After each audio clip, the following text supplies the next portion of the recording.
there, chaps and chapesses. A special video today. It's for one person in particular, and this person has asked me a question on Facebook. This person is also vanilla. They've seen a photo of me on my Facebook in the leather suit, not with the shirt and tie, but I think they probably know I've got the shirt and tie, and if they haven't, then look, I've got the full look. And I thought I'd just wear everything, so I've got the gloves on as well.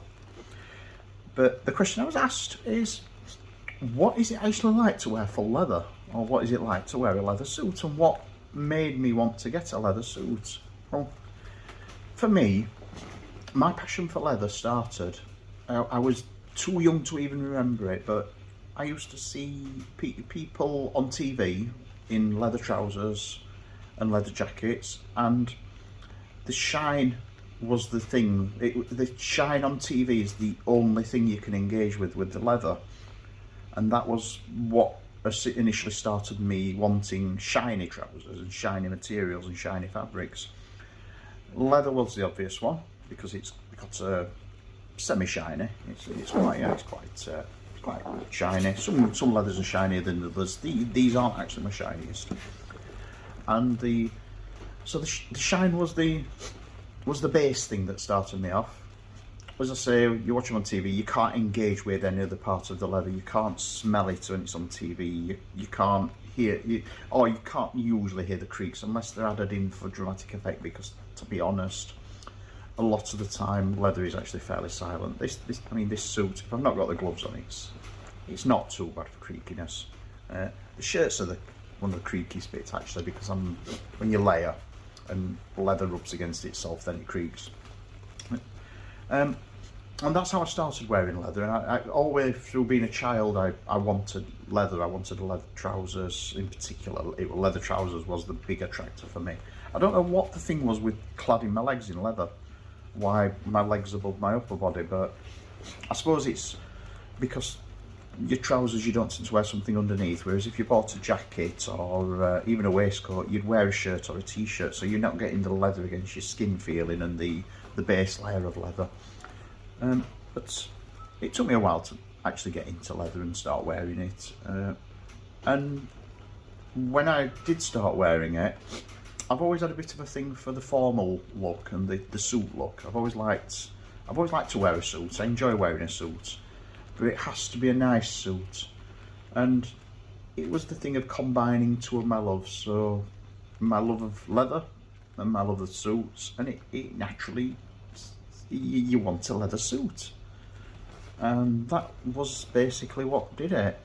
And I wanted a leather suit. And when you actually wear leather, well, the first thing to remember with leather is most leather is actually lined, so you're not actually wearing the leather. What you're wearing is a cotton, silk, polyester, whatever.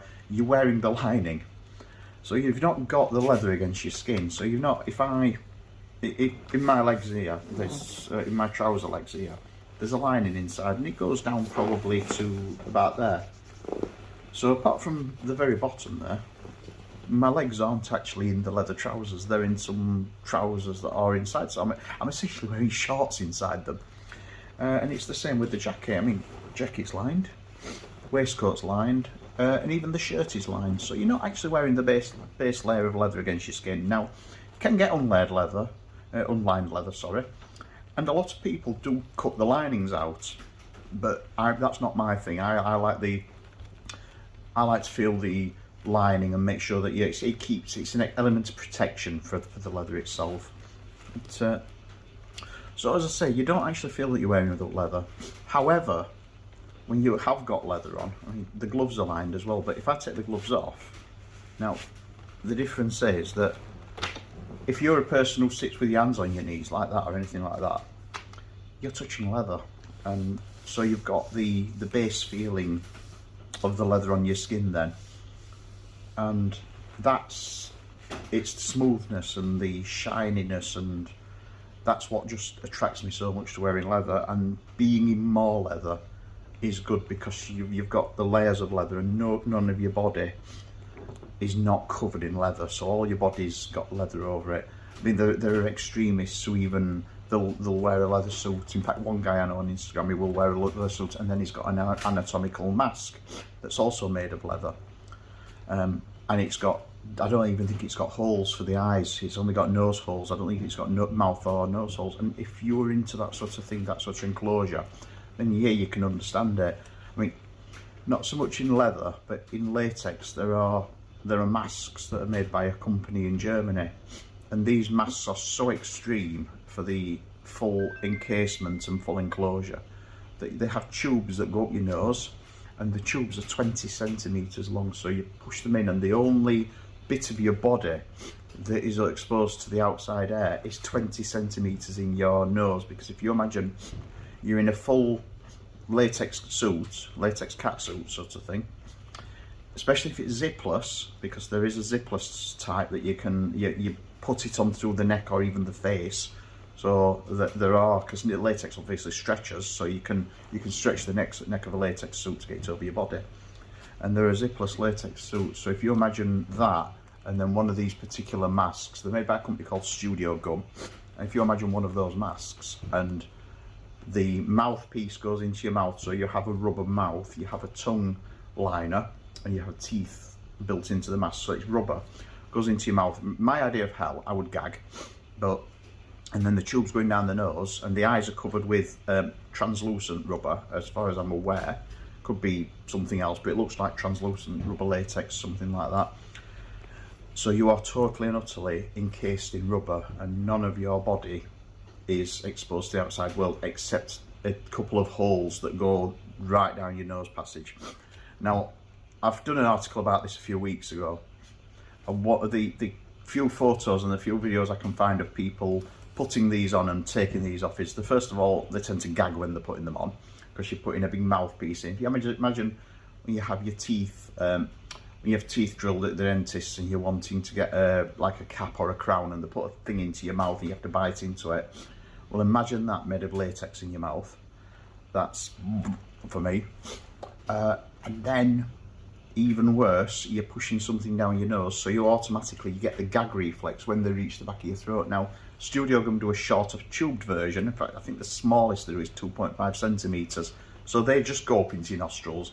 But even they'd make me sneeze, I think. So that's the extremes that some people will go to. But for me, this is perfect and it's beautiful, and it's a formal look. It's an office wear look, and it's just my look. And combining it with the hat, because I do think I look quite good in a Yorkshireman's flat cap.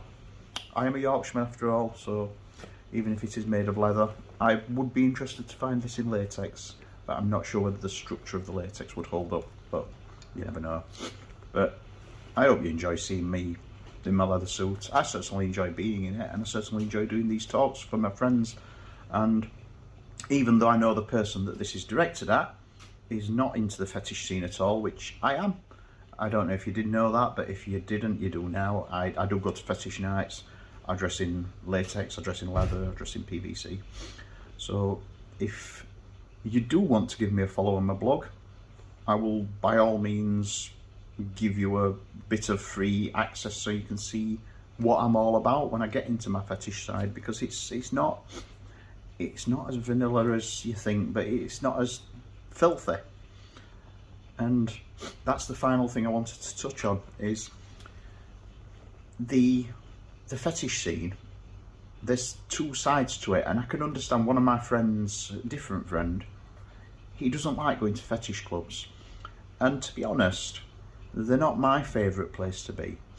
I would rather go to a bar or a club or a coffee shop where the people are just like this, sat around enjoying being in leather. And the problem with it is, the thing is, the previous incarnation of my favourite fetish nights, which is called Donimation, was at a venue called the Library, and there was an upstairs and there was a downstairs. And the upstairs was the sit around, have a drink, be nice to each other area, and then the downstairs was the dungeon. Now the current event we're doing, the dungeon's right at the back, but the bit I don't like is, I'm not a fan of the dungeon bit. I'm not a fan of the play, I'm not a fan of the overt display of sexuality and I just want to sit in my leather suit and pose, or sit in my latex suit and pose, and be happy that there's somewhere I can wear my fetish wear and be comfortable in the feeling that I'm not going to get prejudiced for it, and I'm not going to get called a weirdo. Because honestly, when you turn up in a full black motorcycle leather suit and you're on a motorcycle, you don't expect to be called a gimp. But that is the situation I've had previously. So it's nice for that you can go to the fetish events and enjoy them for what they are. But I'm going to leave it at that, and I'm going to bid you a farewell and say, keep shining.